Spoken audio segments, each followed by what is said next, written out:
Selamat pagi saudara, salam sejahtera untuk kita semua. Saya percaya saudara dan seluruh keluarga tetap dalam perlindungan Tuhan dan dalam keadaan baik-baik saja. Nah saudara, devotion from home yang saya bagikan pada hari ini dan juga minggu depan akan bertemakan kemerdekaan Indonesia. Judul pada hari ini adalah Merah Putih Kehidupan. Judul ini saya ambil dari bendera merah putih, ya, bendera bangsa kita. Merah putih ini bukan hanya simbol atau lambang negara, tetapi juga merupakan sebuah tanda kemerdekaan atas penjajahan dari bangsa lain atas bangsa Indonesia. Warna merah berarti berani, adalah sebuah simbol atau lambang daripada keberanian, pengorbanan dan aksi yang heroik daripada para pahlawan bangsa. Dan kemudian warna putih ini artinya suci. Maksudnya di sini bahwa seluruh tindakan pengorbanan itu dilandasi oleh satu motivasi, yaitu untuk menghancurkan penjajahan dari tanah air kita. Kalau kita lihat di sini bahwa di dalam kehidupan, ya ini saudara, kalau kita lihat dari arti tadi, dalam kehidupan memerlukan dua hal, yaitu aksi atau tindakan yang berani dengan motivasi yang benar. Mari kita lihat apa yang firman Tuhan katakan mengenai pengorbanan. Ibrani 9 ayat yang ke-13 tertulis, sebab jika darah domba jantan dan darah lembu jantan dan percikan abu lembu muda menguduskan mereka yang najis, sehingga mereka disucikan secara lahiriah. Domba dan lembu dan juga manusia yang Tuhan kasihi adalah ciptaan. Nah, ciptaan ini hanya dapat membereskan hal-hal yang jasmani, firman Tuhan katakan. Hal-hal yang lahiriah, yang tidak kekal, yang fana. Ayat ke-14. Betapa lebihnya darah Kristus, saudara, yang oleh roh yang kekal telah mempersembahkan dirinya sendiri kepada Allah sebagai persembahan yang tak bercacat, akan menyucikan hati nurani kita dari perbuatan-perbuatan yang sia-sia, supaya kita dapat beribadah kepada Allah yang hidup. Jadi betapa lebihnya darah Kristus, how much more. Ya, ini sebuah incomparable, tidak dapat dibandingkan. Orang bilang ini bumi langit, ya jauh sekali, nggak bisa dibandingkan, saudara. Nah, manusia yang dikasihi oleh Allah sendiri adalah ciptaan. Para pejuang yang berkorban adalah ciptaan. Tetapi Yesus yang mengorbankan dirinya adalah Sang Pencipta.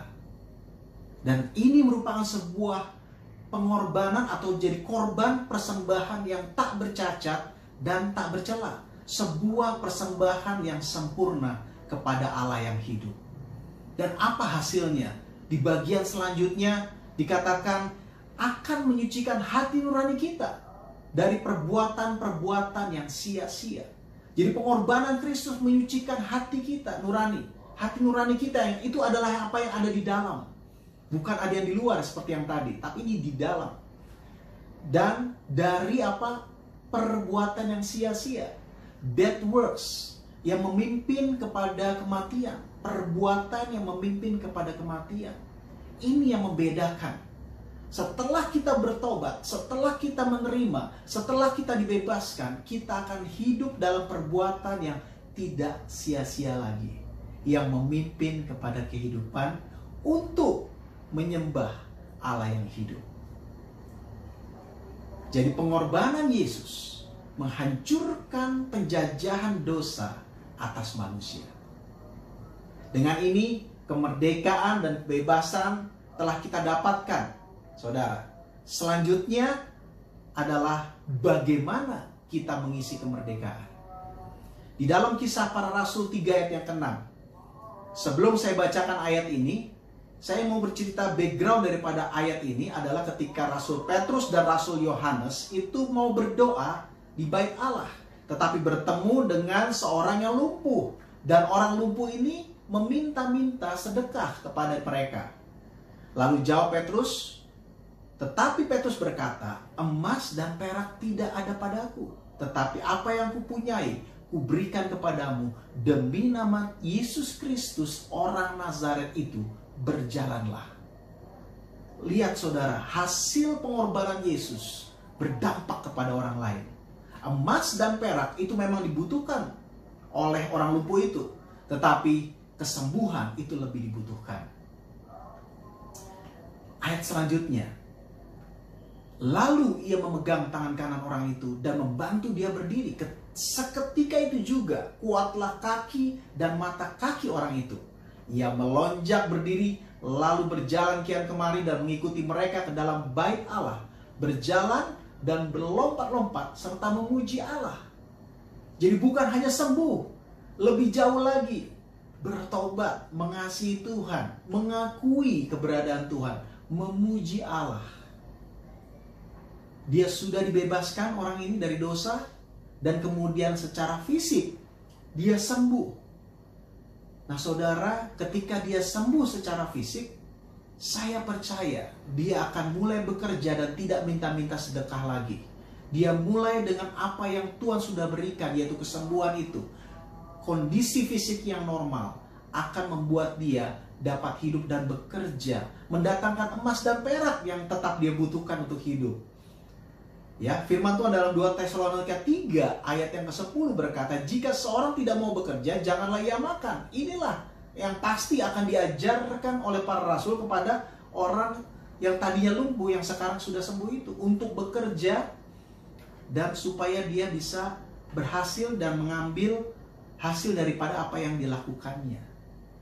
Nah, kembali kepada pengalaman para rasul ini saudara, yang dialami oleh Petrus dan Yohanes merupakan sebuah contoh untuk kita yang percaya, untuk kita yang sudah dibebaskan, bahwa Yesus akan memakai kita yang sudah dibebaskan itu untuk menjadi alatnya yang akan membebaskan orang lain.